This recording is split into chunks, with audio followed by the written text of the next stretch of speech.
Mrs. Caldwell, I need to tell you something about the money you've been sending, because it isn't being used the way you think. Those words from the woman on the phone froze me in place. I'd been trying to send another $200 to my mother-in-law like I had every month for the past 4 years.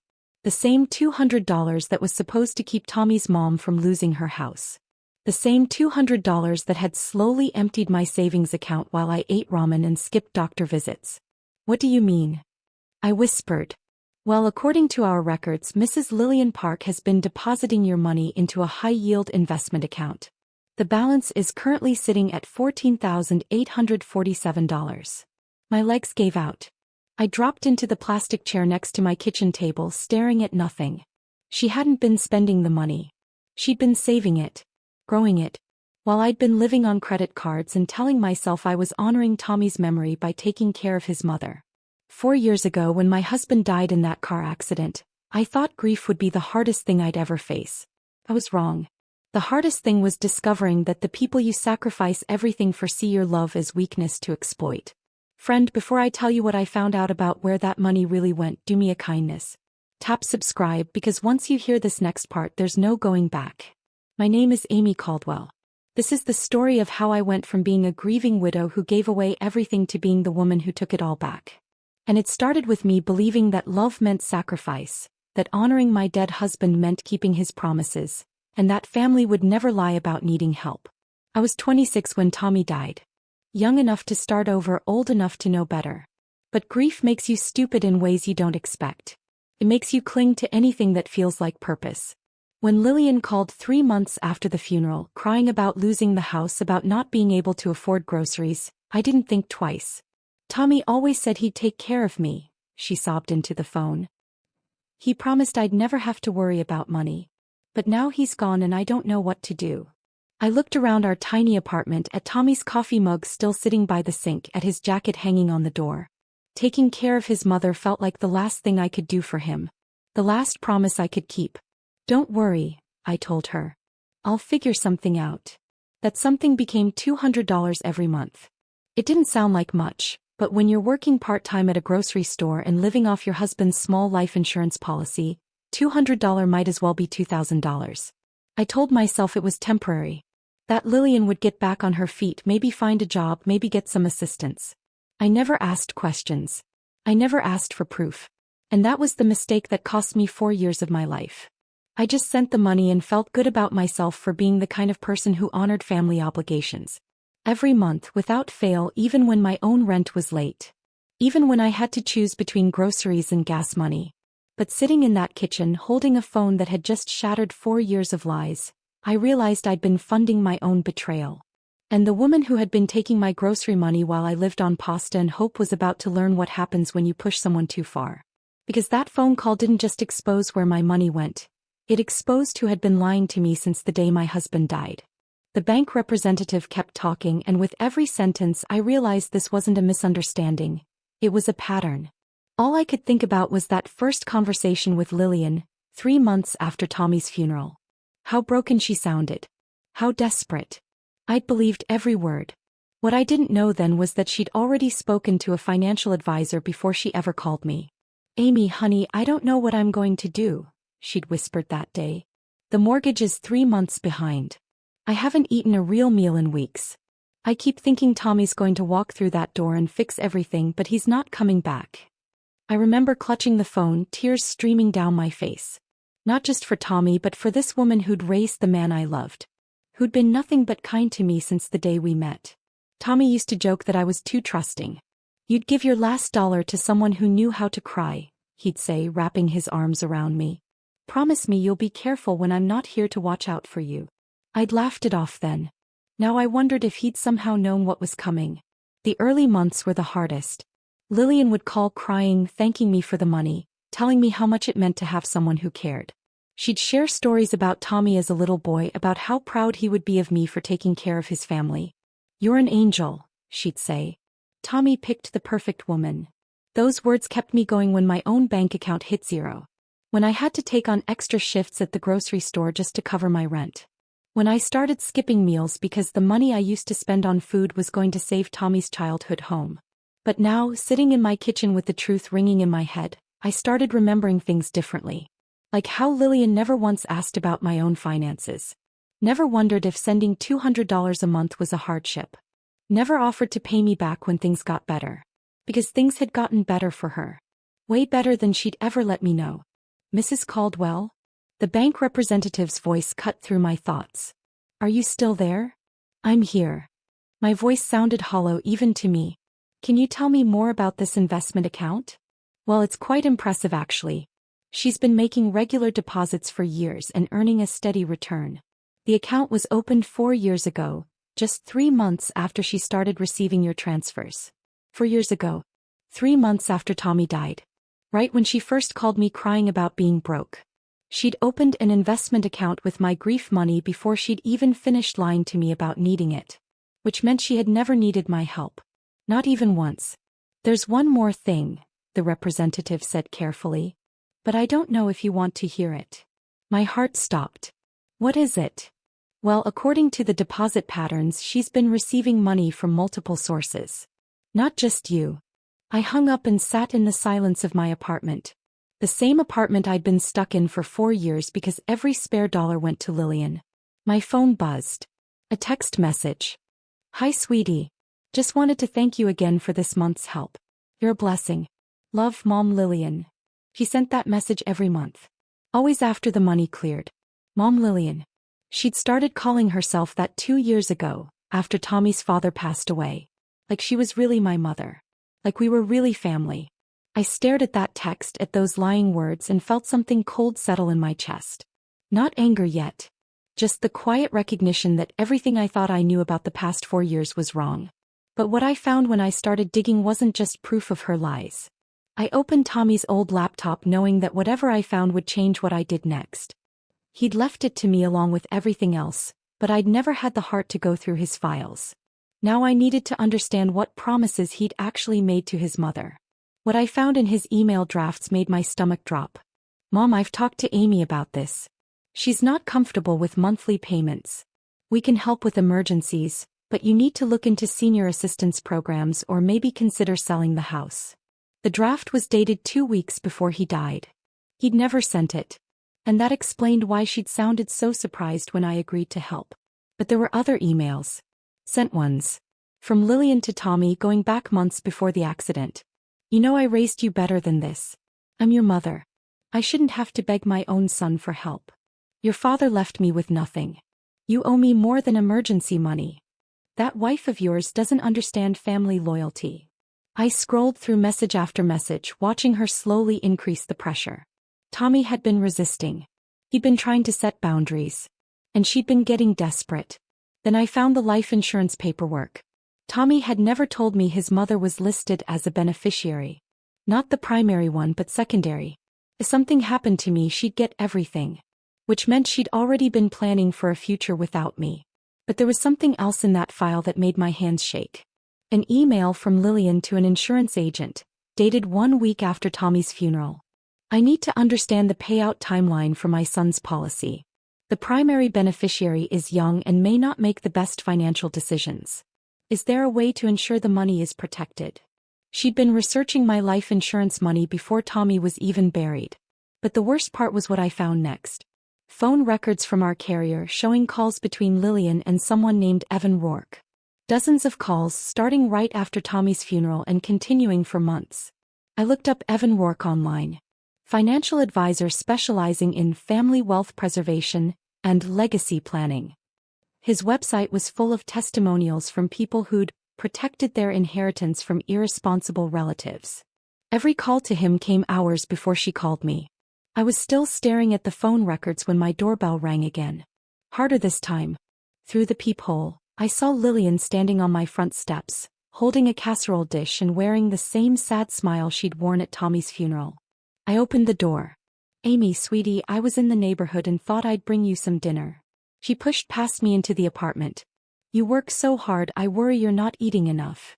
I watched her set the casserole on my counter, the same counter where I'd been eating ramen for months to afford her fake emergencies. She looked around my tiny apartment with what I'd always thought was sympathy. Now I recognized it as calculation. You know, she said, settling into my kitchen chair like she belonged there, I've been thinking about what Tommy would want for both of us. He'd want his family to stick together. What do you mean? Well, I've been talking to a financial advisor about the future. About making sure we're both secure. She reached into her purse and pulled out a stack of papers. I know this might sound crazy, but what if we combined our resources? Pooled our money so we can both live better. I looked down at the papers. Investment documents. Partnership agreements. Legal forms that would give her access to not just my monthly payments, but my entire life insurance settlement. Think about it, she continued. You're struggling here alone and I'm struggling there alone. But together we could make Tommy's money work for both of us. It's what he would have wanted. She was asking me to sign over everything. Not just the $200 a month that had been slowly killing me, but Tommy's entire legacy. The only financial security I had left. And she was asking me to do it in his name. I stared at those papers, at this woman who'd spent 4 years systematically destroying my financial future while pretending to be grateful for my sacrifice. Who'd had help from someone who made a living advising families like ours to make sure she pushed exactly the right buttons. I need time to think about it, I said. Of course, sweetie. But don't think too long. These investment opportunities don't last forever. She stood up and kissed my cheek. I'll call you tomorrow. And as I held those papers, I realized something worse than betrayal. I realized she thought I was about to say yes. The recording app on my phone was still running, and I realized I needed it to capture more than just one lie. One conversation could be explained away. What I needed was proof she couldn't talk her way out of. The next morning I called Lillian back. I've been thinking about your proposal, I said, making my voice sound uncertain. It's just such a big decision. Oh sweetie, I know it is. But think about how much easier things would be for both of us. Her voice shifted into that practiced sympathy I now recognized. You wouldn't have to struggle anymore. I let her talk while I pulled up Evan Rourke's website on my laptop. His client testimonials were full of phrases like, protected our family assets, and ensured proper distribution. One review caught my attention. Not because it praised him, but because it sounded familiar. Evan helped us recover money that was being wasted on a relative's poor choices. We were able to redirect those funds into smart investments that actually grew our wealth. Redirect meant taking money from people who didn't know it was being taken. Lillian, I interrupted, can I ask you something? You mentioned a financial advisor. Have you been working with someone this whole time? There was a pause. Then, well, yes. A lovely man named Evan. He's been helping me understand how to make the most of what little I have. What little you have? I stared at my bank records showing $9,600 I'd sent her over 4 years. But you've been telling me you're barely surviving. Oh Amy, honey, you don't understand how expensive everything is when you're older. The money you send helps, but it's not enough to really change anything. That's why Evan thinks pooling our resources makes sense. I was recording this too. Every contradiction. Every admission that the money I'd been sacrificing for had been meaningless to her. Can I meet him? I asked. This Evan? Before I sign anything. Of course. He suggested we all sit down together. Maybe this weekend. After I hung up, I called the bank back and asked to speak to the same representative who'd told me about Lillian's investment account. I need to ask about something you mentioned yesterday. About other people sending money to the same account. Yes, I probably shouldn't have said that, but since you were asking about your own transfers. She lowered her voice. There are 3 other regular depositors. Monthly amounts ranging from $150 to $300. 3 other people. And that's when I realized she hadn't just chosen me. Can you tell me anything about the deposit patterns? When they started? Well, they all started at different times over the past 4 years. But they're all very regular. Same day of the month, every month. Like clockwork. Just like mine. I spent the afternoon researching Evan Rourke more thoroughly. His business license was only 5 years old, but his previous work history was interesting.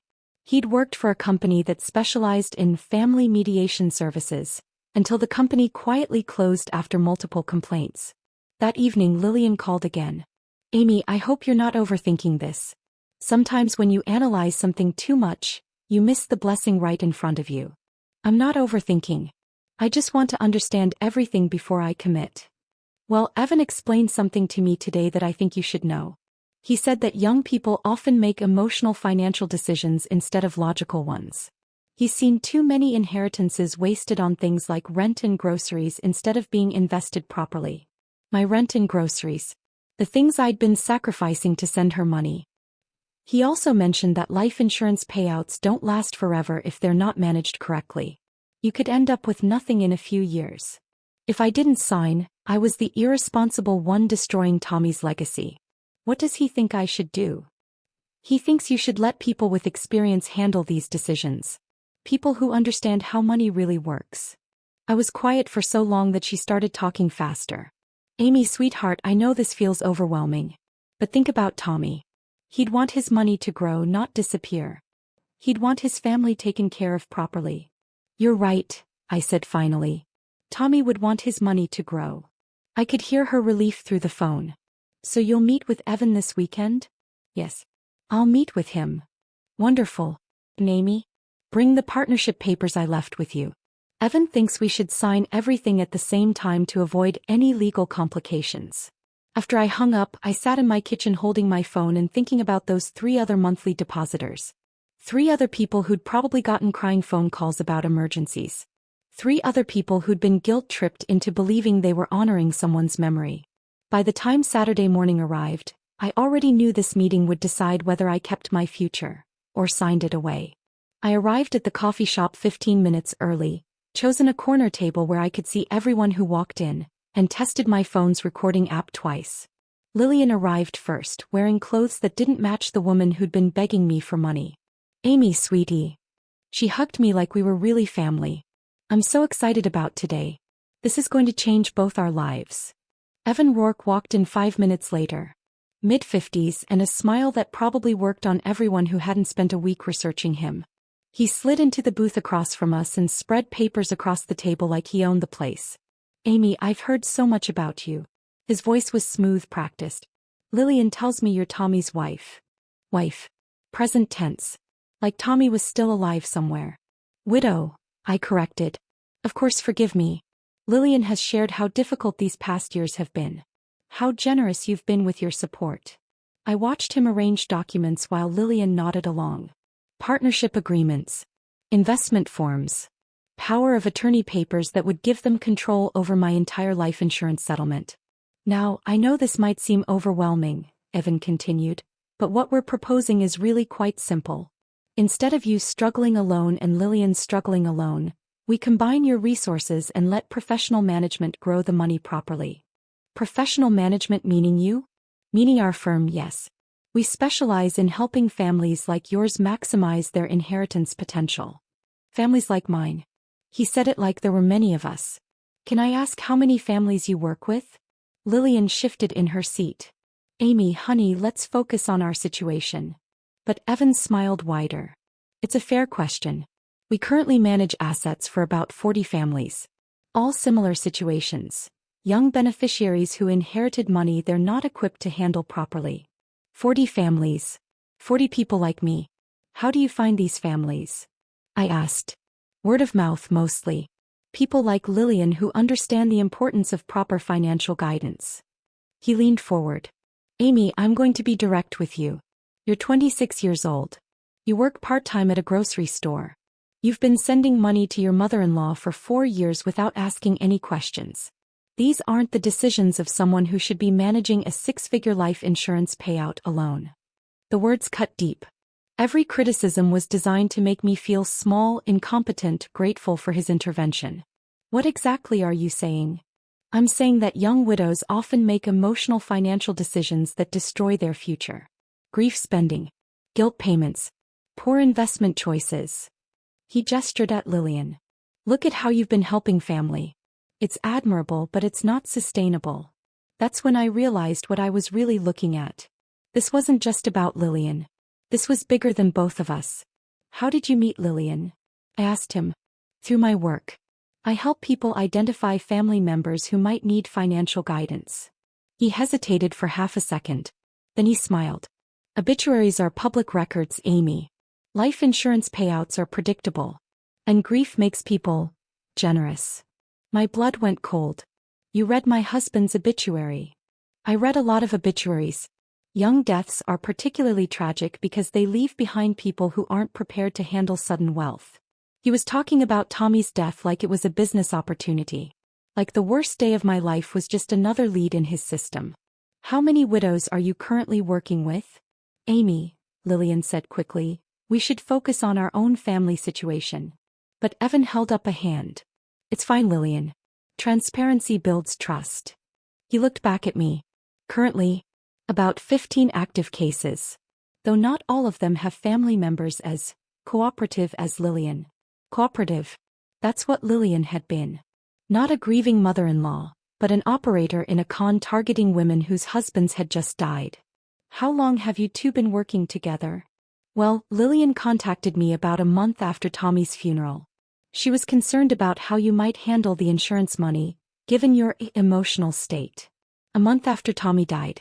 Before she'd ever called me crying about needing help. Before she'd ever asked for the first payment. Everything I thought I understood about the past 4 years was wrong. The desperate phone calls, the guilt trips about family loyalty, the stories about Tommy's promises. All of it had been scripted by a man who made his living exploiting grief. You planned this from the beginning, I whispered. Lillian reached across the table. Amy, sweetie, you're misunderstanding. No. I pulled my hand away. You called me crying about losing your house, but you'd already contacted him about taking my money. It wasn't like that, Lillian said, but her voice was different now. Harder. You were going to waste it, she said. And I wasn't going to let that happen. So you decided to steal it instead. We decided to protect it, Evan said calmly. And it worked. That $9,600 has grown to over $14,000. If you'd spent it on rent and groceries like you wanted to, it would be gone. I stared at him. You think you were helping me? And for a moment the worst part was that I almost understood what he meant. I think we prevented you from making the same mistakes every other young widow makes. Emotional spending. Poor budgeting. Trusting the wrong people.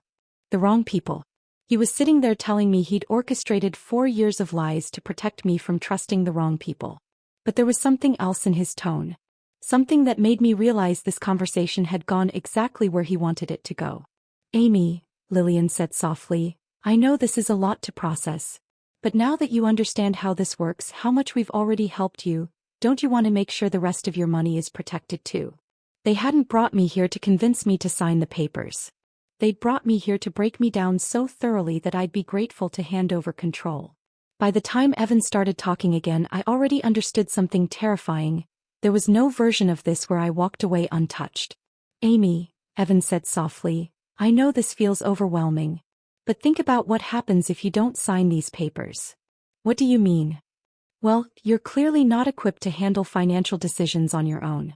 The courts might need to get involved. Protect your interests. You're talking about taking this to court? Lillian leaned forward. Sweetie, Evan has experience with these situations. Young people who inherit money they can't manage properly. Sometimes the state has to step in. For their own protection, Evan added. It's actually quite common with grief cases. Emotional instability. Poor judgment. It's in the best interest of everyone involved. I felt the walls closing in. They weren't just threatening to take my money. They were threatening to have me declared incompetent if I didn't give it to them willingly. What if I say no? Evan smiled that practiced smile. Well, that's your right, of course. But Amy, I have to ask, what have you done with your life in the past 4 years? You still work part-time at a grocery store. You live in the same tiny apartment.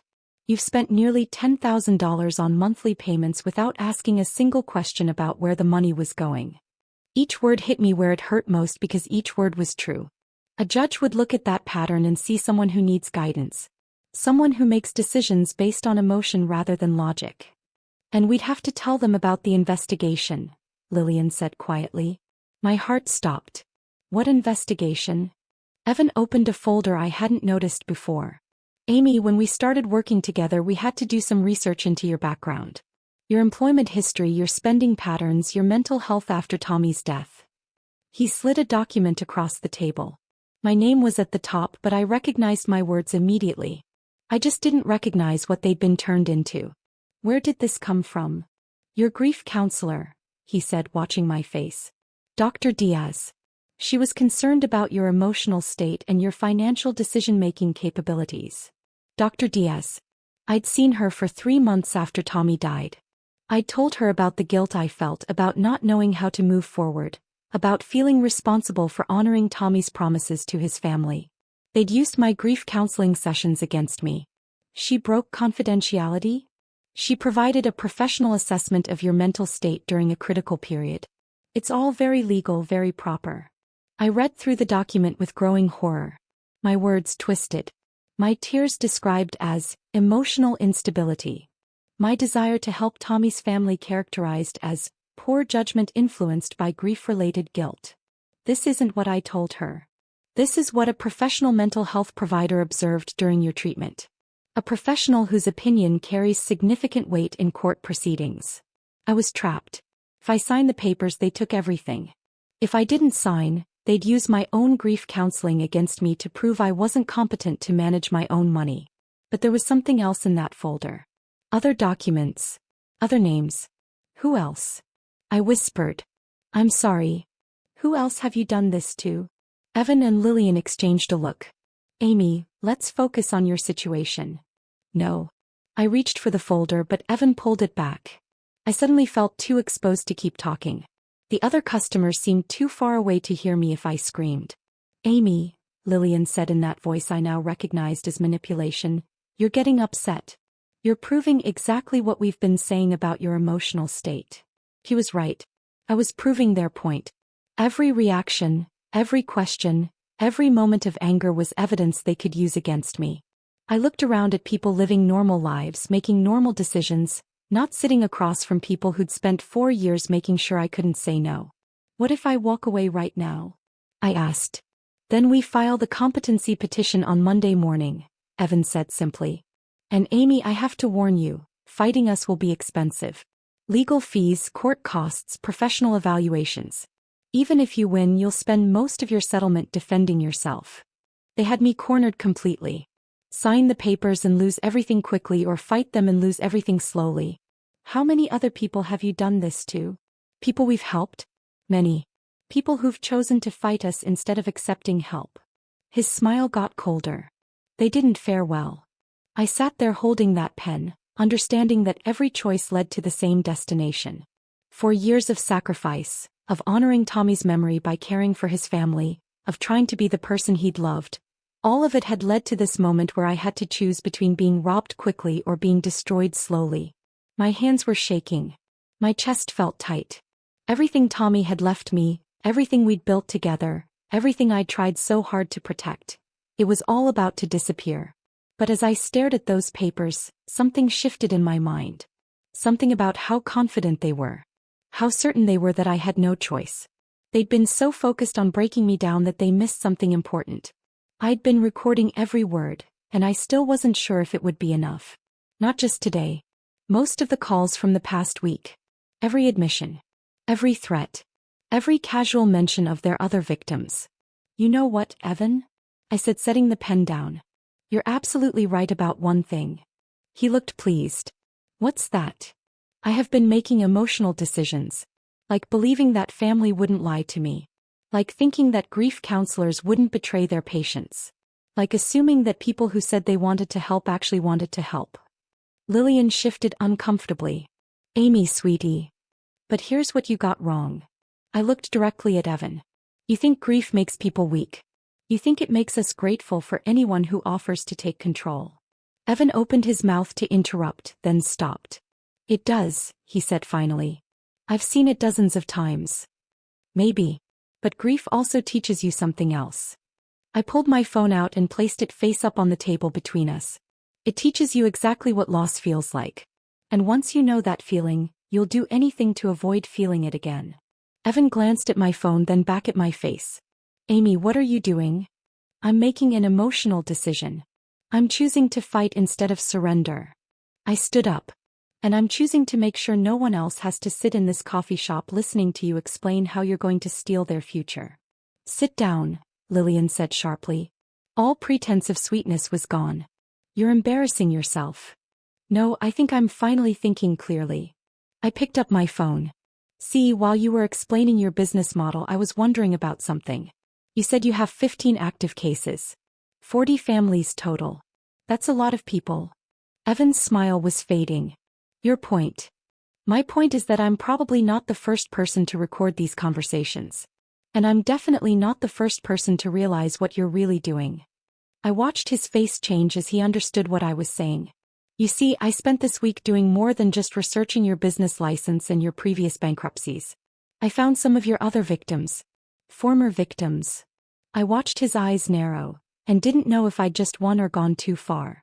I found Jessica Parker, whose husband died in a workplace accident 3 years ago. I found Robert Keene, who lost his wife to cancer. I found Maria Santos, whose son died overseas. I watched Evan's face carefully. Funny thing about grief, Evan. It makes people want to protect others from the same pain. Amy, Lillian said, standing up, you need to stop this right now. Why? Because people might find out what you really do. Because other families might realize they're being targeted. I hesitated, then raised my voice just enough for nearby tables to hear. Because other young widows might learn that there are people who read obituaries looking for opportunities. Several people were staring now. Evan reached for my phone, but I pulled it back. Don't, I said quietly. There are cameras. For the first time since I'd met him, Evan looked uncertain. Here's what's going to happen, I continued, my voice steady in a way that surprised me. I'm going to walk out of here. I'm not signing anything. And if you file any petitions or make any threats, I'm going to make sure everyone knows exactly how you operate. You're making a mistake, Evan said quietly. You don't understand what you're up against. Maybe not. But I understand what you're up against now. I looked at Lillian. You spent 4 years teaching me that I couldn't trust my own judgment. That I needed other people to make decisions for me. That Tommy would be disappointed if I didn't take care of his family. She didn't respond. But Tommy never asked me to take care of you. He was trying to set boundaries with you when he died. And the only reason you got away with this for so long is because I was too guilty and too grateful to ask the right questions. I started toward the door, then turned back. Oh, and Lillian, the bank called me yesterday. Apparently, someone's asked questions about accessing Tommy's life insurance using power of attorney documents. I didn't know if it was true. But the way the color drained from her face told me I didn't need it to be true. As I walked toward the coffee shop door, I heard Evan's voice behind me. Amy, you have no idea what kind of trouble you're about to cause for yourself. I stopped and looked back at them both. This woman who'd exploited my grief and this man who'd made a business out of targeting widows. Good, I said. Because I'm done being quiet. Dr. Diaz froze when I told her why I was there. Amy? My goodness, I haven't seen you since you finished your sessions. How are you doing? I need to ask you about something. Something urgent. She led me into her office. This was where I'd learned to question myself. And now I needed proof I'd been right all along. What's going on? She asked, settling into her chair. Did you ever write a psychological evaluation about me? About my mental state or my ability to make financial decisions? Her face went completely serious. Amy, I would never do that without your explicit consent. And I certainly wouldn't share information from our sessions with anyone. Even if someone claimed to be helping me? A financial advisor working with my family? Absolutely not.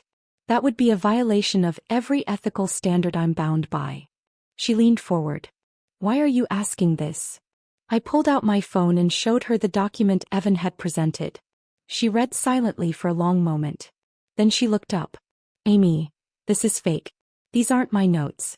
This isn't my letterhead. This isn't even how I write evaluations. Her voice got harder. Someone forged my credentials to create this document. Are you sure? I'm positive. And I'm also furious. She stood up and walked to her filing cabinet. Let me show you what my actual notes say. She pulled out a file with my name on it and opened it in front of me. Your sessions were about grief processing and rebuilding confidence. You expressed concern about honoring your husband's memory, but you never showed signs of financial incompetency. In fact, I noted several times that you were handling your responsibilities remarkably well under difficult circumstances. I read through her real notes, seeing my own words reflected accurately for the first time in months. No twisted interpretations. No suggestions of mental instability. Just honest observations about a young woman learning to live with loss. Dr. Diaz, I need to ask you something else. Have you ever been contacted by anyone claiming to work with me? A man named Evan Rourke or someone from his firm? Never. And Amy, if someone is using my name and credentials fraudulently, that's a serious crime. If this document was fake, then nothing he'd shown me could be trusted. Can you help me prove this? I asked. She hesitated, then picked up her phone. I'm calling the licensing board. And then the police. This kind of fraud destroys people's lives, and it destroys the integrity of mental health treatment. While she made her calls, I sat in her office thinking about every document Evan had shown me. My phone rang. Unknown number. Amy, this is Detective Aaron Klein with the Fraud Division. Dr. Diaz just called us about a case involving forged documents and financial exploitation. Can you come down to the station? We'd like to hear your full story. I'll be right there. And Amy? Bring any recordings or documents you have. Dr. Diaz mentioned you might have evidence we can use. 2 hours later, I was sitting in a police station conference room with Detective Klein, Dr. Diaz, and a prosecutor who'd introduced herself as Hannah Kim. My phone played back the parts of the conversations that mattered most. This is excellent evidence, Detective Klein said as Evan's voice filled the room describing his obituary reading targeting strategy. We've been investigating similar complaints for months, but we've never had recordings this comprehensive. There's more, I said, and played Lillian's admissions about working with Evan since before Tommy's death. About the other monthly contributors to her account. About their plans to have me declared incompetent. How many other victims do you think there are? Hannah asked. He mentioned 40 families. 15 active cases. I think I was about to become number 16. Detective Klein was taking notes furiously. We'll need to contact the bank about freezing those accounts. And we'll need to interview the other contributors you mentioned. Actually, Hannah said, looking at her laptop, we've been building a case against Evan Rourke for months. Your evidence might be exactly what we need to move forward with criminal charges. She turned the laptop around to show me a file full of complaints.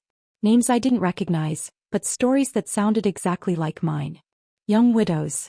Grieving parents. People who'd been targeted through obituaries and manipulated into giving up their inheritance money. The problem has been proving systematic fraud, Detective Klein explained. Most victims were too embarrassed to come forward, or they'd signed agreements that made them think they'd consented to everything. But you recorded them admitting to document forgery, identity theft, and targeting vulnerable populations, Hannah added. This changes everything. My phone buzzed with a text message. Lillian. Amy, we need to talk. Evan says you've made things very difficult for everyone. Please call me. I showed the message to Detective Klein. Don't respond, she said. But don't turn your phone off either. If they keep contacting you, we want records of everything they say. 20 minutes later, another text arrived. Then another. Each one more desperate than the last. Amy, you don't understand what you're doing. This is going to hurt more people than just us. Please think about the families who depend on our help. That last one made me laugh out loud. The families who depend on their help. Then my phone rang. Evan. Detective Klein nodded at me to answer and gestured for me to put it on speaker. Amy, you need to understand something, Evan's voice said without preamble. You're twisting this, Evan snapped. You're not the only person who's going to be hurt by what you've done today. What do you mean? I mean that there are other families who benefit from our services. Families who will lose their financial security if you destroy our business. You mean other people you've been stealing from? I mean other people who chose to trust professionals with their inheritance instead of wasting it. His voice was getting sharper. And now, because of your selfishness, they're going to suffer. Detective Klein was writing notes and showing them to Hannah, who was nodding. Evan, I recorded our entire conversation yesterday. I have everything you said about targeting widows through obituaries. I have everything you said about the fake psychological evaluation. I have proof of everything. The silence on the other end lasted so long I thought he'd hung up. Amy, he said finally, you have no idea what you've just done. I know exactly what I've done, I replied. I've made sure no one else has to choose between signing away their future and being destroyed in court. After I hung up, Detective Klein leaned back in her chair. Well, that was a confession to conspiracy, fraud, and racketeering. He looked at Hannah. How fast can we move on this? As they stood up to leave, Hannah looked back at me. Just understand this, Amy. Once we move forward, there's no way to control how far this goes. By the time I got home, I realized Evan and Lillian weren't done trying to take everything. My bank had already called 3 times. Mrs. Caldwell, we need you to come in immediately. Someone attempted to make several large withdrawals from your accounts today using power of attorney documents. My heart stopped. How much? They tried to drain everything I had. And they weren't just doing it to me. But they were 6 hours too late. Detective Klein called me that evening with an update that made me sit down hard. We executed search warrants on both Evan's office and Lillian's house this afternoon. Amy, what we found is bigger than we thought. How much bigger? 43 families over the past 6 years. Almost $2 million in total fraud. And that's just what we can prove so far. 43 families. All people like me who'd lost someone and tried to do the right thing with the money left behind. The good news is that we recovered most of the funds. Including yours. Your $9,600 in monthly payments, plus the $14,000 it grew to, plus attempted theft charges for the settlement they tried to steal today. What about the others? That's going to take time. But Evan kept detailed records of everything. Bank accounts, family information, psychological profiles he'd built on each victim. We'll be able to contact everyone and start the recovery process. 3 months later, I sat in a courthouse realizing this was the first time they couldn't control the story. I watched Evan Rourke get sentenced to 8 years in federal prison for fraud, identity theft, and racketeering. Lillian stood beside him receiving her own sentence. 4 years, plus full restitution to all victims. When the judge asked if I wanted to make a victim impact statement, I almost said no. Then I thought about the 42 other families who'd trusted people they shouldn't have trusted. Your Honor, I said, and had to stop once before continuing. These people didn't just steal money. They stole something harder to recover. Our ability to trust our own judgment. They convinced us that grief made us incompetent. That love meant giving up control. That questioning family was selfish. Lillian stared at the floor. She hadn't looked at me once during the entire trial. For the first time, I realized she couldn't manipulate me anymore. But grief doesn't make you weak. It teaches you what loss really feels like. And once you understand that, you'll fight to protect other people from feeling it. The judge nodded before pronouncing the final sentences. Walking out of that courthouse felt lighter than anything I'd felt in years.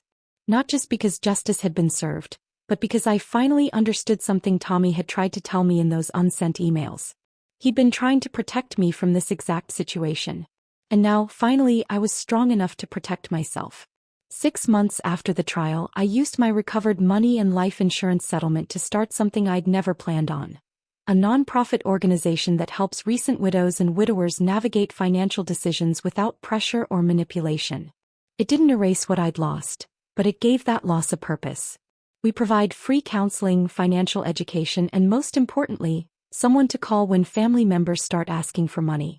We've helped 47 families so far. Each one a person who learned to trust themselves instead of trusting people who saw their grief as an opportunity.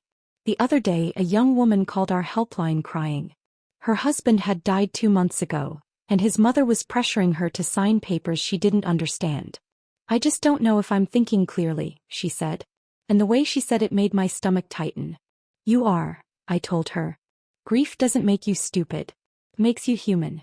And humans who've lost everything fight harder than anyone to protect what they have left. She came to our offices the next week with the papers her mother-in-law had given her. Investment documents. Partnership agreements. Power of attorney forms. I knew that game. And now I knew how to win it. Lillian writes to me from prison sometimes. I don't respond. Not because I hate her, but because I finally understand what Tommy had been trying to teach me in those email drafts. Sometimes love means saying no. Sometimes family means setting boundaries. Sometimes honoring the dead means protecting the living. And sometimes the strongest thing you can do is trust yourself enough to fight for your future, even when everyone around you is telling you to give it away. Friend, thank you for staying with me to the very end. If you believe that strength isn't about how hard you fall, but how you choose to get back up, then please tap subscribe and join our community. You won't want to miss the stories we share next. I've got more stories that will move you, and I promise each one is worth your time. I've picked out another story just for you, and you should see it on the screen now. I hope to see you there. Because there was something in those papers that told me Evan and Lillian weren't the end of this story.